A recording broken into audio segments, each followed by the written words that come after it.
السلام علیکم ناظرین، آج میں آپ کو بنی اسرائیل کے 99 افراد کے قاتل کی توبہ کا واقعہ بیان کرنے جا رہی ہوں۔ بخاری و مسلم میں بنی اسرائیل کے ایک قاتل کا واقعہ نقل کیا گیا ہے۔ حضور اکرم صلی اللہ علیہ وآلہ وسلم نے اللہ کے ہاں توبہ کی قبولیت سے متعلق صحابہ کرام کے سامنے بنی اسرائیل کے ایک قاتل کا نہایت خوبصورت اور ایمان افروز واقعہ بیان فرمایا کہ بنی اسرائیل میں ایک شخص چوری ڈکیتی اور قتل میں بہت مشہور تھا اور نہایت معمولی سی بات پر قتل کر دیتا تھا۔ ہوتے ہوتے اس کے ہاتھ سے 99 افراد کا قتل ہو چکا۔ اس کے بعد اس کے دل میں احساس پیدا ہوا کہ مجھے بھی تو اللہ کے ہاں جانا ہے۔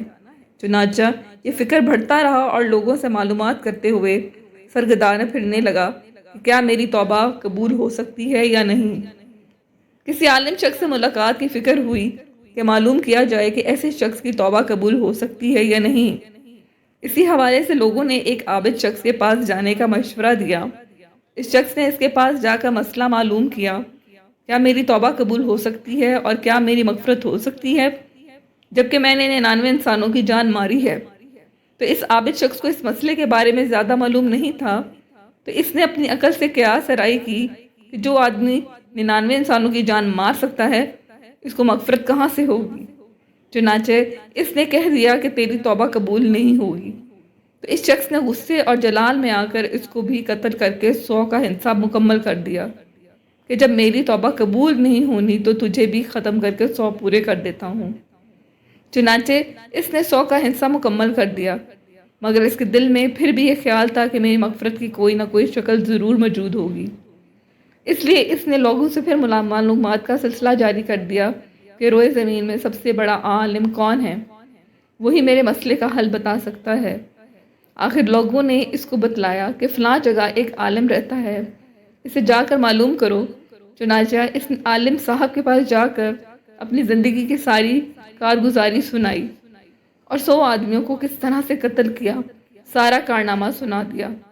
معلوم کیا کہ اب بتلائے کہ میری توبہ قبول ہو سکتی ہے یا نہیں، کیا اللہ کے ہاں مجھے جیسے گناہگار کے لیے بھی کوئی مغفرت کا کوئی خانہ ہے۔ تو اس عالم صاحب کو چونکہ علم تھا، اس نے بتلایا کہ تیرے گناہ معاف کرنے میں اللہ کے ہاں کوئی رکاوٹ نہیں۔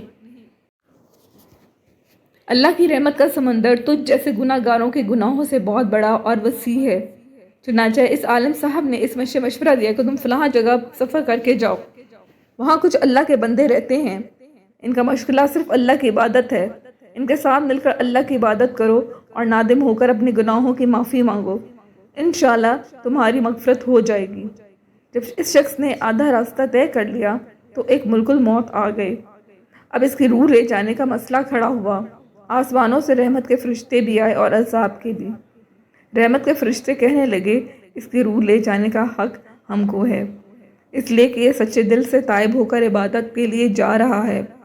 عذاب کے فرشتے کہنے لگے کہ اس کی روح لے جانے کا حق ہم کو ہے، اسی لیے کہ اس شخص نے کبھی بھی کوئی نیکی کا کام ہی نہیں کیا۔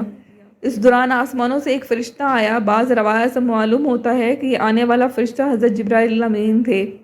چنانچہ اس فرشتے سے تشریف لا کر ان دونوں طرح کے فرشتوں کے درمیان میں فیصلہ کیا کہ دونوں طرف کی مسافت ناپ کر دیکھ لو، جہاں سے آ رہا ہے اس کی مسافت قریب ہے یا جہاں جا رہا ہے وہاں کی مسافت، لہذا جہاں کی مسافت قریب ہو اس شخص کو وہاں والوں میں شمار کر دیا جائے۔ چنانچہ دونوں طرف کی زمین ناپ کر دیکھی گئی تو جہاں جا رہا تھا وہاں کی مسافت جہاں سے آ رہا تھا اس کے مقابلے میں صرف 1 بالش قریب ہے۔ چنانچہ فیصلہ ہوا مقامی مسیحت سے مقام عبادت صرف 1 بالش قریب ہے، اس لیے رحمت کے فرشتوں کو اس کو لے جانے کا حق حاصل ہوا۔ چنانچہ اللہ تعالیٰ کی طرف سے اس کی مغفرت کا اعلان ہو گیا۔ ایک روایت میں آتا ہے کہ دادا رضی اللہ عنہ فرماتے ہیں کہ حسن رضی اللہ تعالیٰ عنہ نے فرمایا کہ ہم سے یہ ذکر کیا گیا ہے کہ اس شخص کے پاس جب ملک الموت آیا تو وہ شخص سینے کے بل اس سرزمین کی طرف گھسیٹتا چلا گیا۔ حدیث قدسی میں آتا ہے کہ میں اپنے بندے کے ساتھ اس کے گمان کے مطابق ہوتا ہوں اور وہ جہاں بھی یاد کرے میں اس کے ساتھ ہوں۔ باخدا اللہ تعالیٰ اپنے بندے کی توبہ سے اس سے زیادہ خوش ہوتا ہے جتنی خوشی تم سے کسی ایسے شخص کو ہوتی ہے جس کا جانور بیابان میں گم ہو کر پھر اسے مل جائے۔ اور جو شخص 1 بالش میری طرف آتا ہے میں 1 ہاتھ اس کے قریب ہو جاتا ہوں، اور جو شخص 1 ہاتھ میرے قریب آتا ہے میں اس کے 1 باغ یعنی پھیلائے ہوئے دونوں ہاتھوں کے درمیان کی مسافت کے قریب جاتا ہوں، اور جب وہ میری طرف چل کر آتا ہے تو میں اس کی طرف دوڑ کر آتا ہوں۔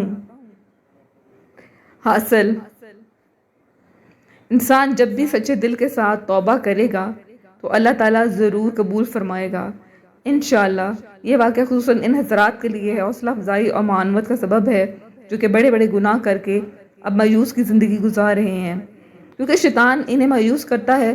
بہرحال گناہ گار کو شیطان کی باتوں میں آ کر مایوس نہیں ہونا چاہیے، بلکہ اللہ کی رحمت سچی امید رکھ کر سچی توبہ کے ذریعے اپنے آپ کو پاک و صاف کر لینا چاہیے۔